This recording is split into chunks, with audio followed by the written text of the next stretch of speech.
म्हणजे तुला उचलायला बोलवले मी. अच्छा, उचलायला हवं.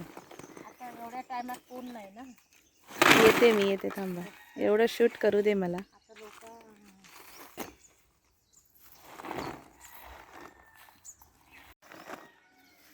हा भाग असा आहे की या भागामध्ये जे आमच्या गोठ्यातले बैल आहेत त्यांचं शेण या भागात आणून टाकलं जातं आणि इथे ठेवलेले जे काही गवत आहे, जे छोटे ढिगारे आहेत, हे छोटे ढिगारे त्या गवतावर शेणावरती पसरवले जातात. थोड्या वेळाने ते जेव्हा वाळतं शेण, तेव्हा त्या हे रूपांतर कुठेतरी खतामध्ये होतं आणि मग जाऊन ते शेतामध्ये जेव्हा आपण शेती करतो त्यावेळेला ते टाकलं जातं. ही लाकडं चुलीसाठी यूज होतात आणि हे आपले गवतं जे ढिगारे आहेत मोठे मोठे, हे ढिगारे या प्रोसिजरसाठी यूज होतात आणि बैलांना खाऊ देण्यासाठी यूज होतात.